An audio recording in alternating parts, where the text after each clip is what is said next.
ಡ್ಯಾಮಿಂದ ಬರೋ ನೀರು, ಡ್ಯಾಮಿಂದ ಇಲ್ಲಿ ಬರ್ತದೆ, ಅಲ್ಲಿಂದ ಹಂಗೇ ಬಂದು ಇದೊಂದು ದೊಡ್ಡ ಟ್ಯಾಂಕಿ ಅಲ್ಲಿ ಹೋಗ್ತದೆ.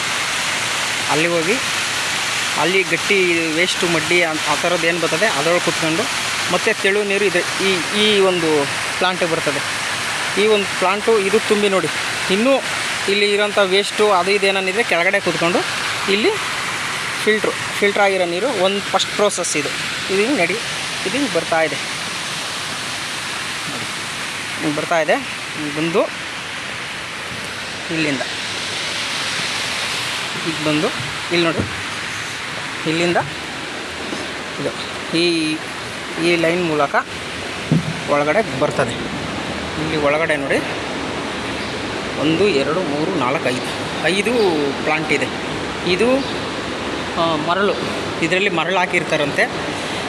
ಆ ನೀರು ಇದ್ರ ಮೇಲೆ ಬಂದು ಇಲ್ಲಿ ಒಂದು ಹಂತದಲ್ಲಿ ಫಿಲ್ಟ್ರಾಗಿ ಈ 5ರಲ್ಲೂ ಫಿಲ್ಟ್ರಾಗಿ ಮತ್ತೆ ಇಲ್ಲಿ ಪೈಪ್ ಕೊಟ್ಟಿದ್ದಾರೆ.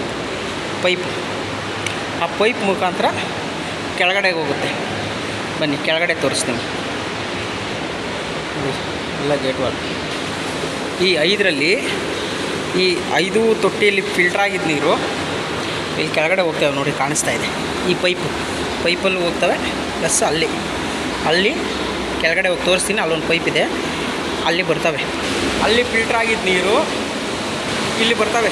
ಇಲ್ಲಿ ಬಂದು ಈ ಪ್ರೆಷರಲ್ಲಿ ಏನಿದೆ, ಈ ಪ್ರೆಷರಲ್ಲಿ ನಮಗೆ ಇವು ಫಿಲ್ಟ್ರಾಗಿರೋ ನೀರು ಒಟ್ಟು ಟೋಟಲ್ಲು ಒಂದು 5 6 7 ಹಂತದಲ್ಲಿ ಫಿಲ್ಟ್ರಾಗಿ ಈ ಪೈಪ್ ಈ ಒಂದು ಕಾಲುವೆ ಮುಖಾಂತರ ಹರಿದು ಈ ಪೈಪಲ್ಲೂ ಬರ್ತವೆ. ಹರಿದು ಈ ಸಂಪು ಹೋಗ್ತವೆ. ಆ ಸಂಪಿಂದ ಸೀದಾ ನಮ್ಮ ದೊಡ್ಡಬಳ್ಳಾಪುರ ನಗರಕ್ಕೆ ಬಳಸುವಂಥ ನೀರು ಒಂದು ಸಪ್ಲೈ ಆಗ್ತಾಯಿದೆ. ನೋಡಿ ಈ ನೀರು ಬಳಸ್ಬೋದು ನಾವು.